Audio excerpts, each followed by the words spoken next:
আয়েশা রাদিয়াল্লাহু তাআলা আনহা বলেন, ফাইদা তাগায়্যারাতিস সামাউ, যখন দেখা যেত আকাশে মেঘ চলে আসলো, আকাশে মেঘ কালো রং ধারণ করেছে, তাগায়্যারা লাউনুহু, নবীজি সাল্লাল্লাহু আলাইহি সাল্লামের চেহারা পরিবর্তন হয়ে যেত।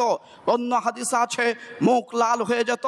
আল্লাহ নবীজি দোয়া পড়ছেন বটে, দোয়া পড়তে পড়তে দেখছেন আকাশে কালো মেঘ উঠেছে, আকাশে রং পরিবর্তন হয়ে গেছে। তখন নবীজির শরীরের আকৃতি পরিবর্তন, মুখমণ্ডলের চেহারা পরিবর্তন। ওয়া খরাজা, নবীজি রুম থেকে বের হচ্ছেন।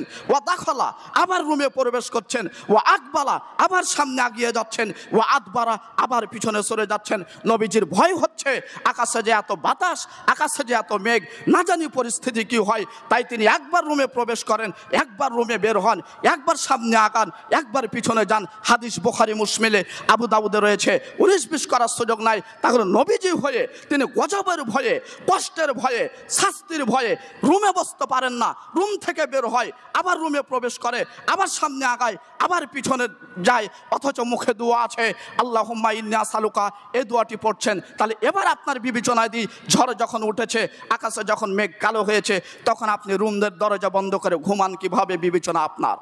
কিভাবে মোবাইল ফোন আপনি টিপতে লাগলেন? বিবেচনা আপনার। কিভাবে আপনি এটা ওটা খাবারের পরিবেশন শুরু করলেন? বিবেচনা আপনার।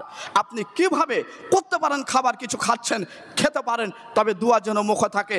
আপনি কিভাবে দরজা গেট বন্ধ করে বলছেন এখন তো পাকা বাড়ি, আমি বিল্ডিং বাড়ি, কিছুই ময়লা মাটি আসবে না, লাগাও দরজা, লাগাও জানালা, শুয়ে যা না, তোরা 3টা বাচ্চা শুয়ে যা, আমিও শুয়ে গেলাম। বাচ্চাগুলি বলছে ঘুম যে আসে না, বাইরে ঝড়, যাদের বাড়ি হালকা তাদের বাড়ি টিন উড়ে যাচ্ছে, তারা চিন্তায় মারা যায়। আর আপনি দরজা জানালা সব বন্ধ করে গ্রিলে তালা দিয়ে এবার সুন্দর করে ঘুমিয়ে গেলেন। পথ এটা মুসলমানের নয়, এ পথ হলো ইহুদির পথ, এ পথ হলো খ্রিস্টানের পথ, এ পথ হলো হিন্দুর পথ। একাধিক হাদিস থেকে প্রমাণিত আছে।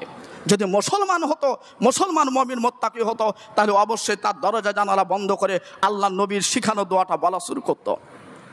আয়েশা বলেন, নবীজির মুখ চেহারা লাল হয়ে যেত। একবার তিনি প্রবেশ করতেন, একবার ভিতরে প্রবেশ করতেন, একবার বের হতেন, একবার সামনে যেতেন, একবার পিছনে আসতেন। নবীজির একই চিন্তা, না জানি আকাশ থেকে গজব নাজিল হতে পারে। আয়েশা এই পদ্ধতি দেখে আয়েশা বলছেন, আল্লাহ নবী যখন দেখতেন আকাশ থেকে বৃষ্টি বর্ষণ হওয়া শুরু হয়েছে, হামিদাল্লাহ, তখন তিনি খুশিতে বলতেন আলহামদুলিল্লাহ। এ কথা বলতেন, সাথে সাথে বলতেন আল্লাহুম্মা সাইয়্যিবান নাফিআ, আল্লাহ আকাশ থেকে বৃষ্টি বর্ষণ হওয়া শুরু হয়েছে, আমি তোমার কাছে দোয়া করছি আল্লাহুম্মা সাইয়্যিবান নাফিআ, হে আল্লাহ তুমি উপকারী মুষলধারে বৃষ্টি বর্ষণ করো। পানি উপকারী হয়, পানি অপকারী হয়। আকাশ থেকে পানি নামলো, ফসল অনেক ভালো হলো। এমনও পানি হতে পারে আপনার ফসল সব নষ্ট হয়ে যেতে পারে। ফলে মুকুল ছিল, সব নষ্ট হয়ে গেছে, ওই মুকুলে আর ফল দিল না। আল্লাহ নবী বলছেন আল্লাহুম্মা সাইয়্যিবান নাফিআ। হাদিস থেকে বোঝা যাচ্ছে দুটি দোয়া। 1 নম্বর, যদি বাতাস প্রবাহিত হয়, আকাশে যদি কঠিন মেঘ দেখতে পান, তাহলে নবী যে দোয়াটি বললেন, আগে বললাম, সেটা পড়বেন।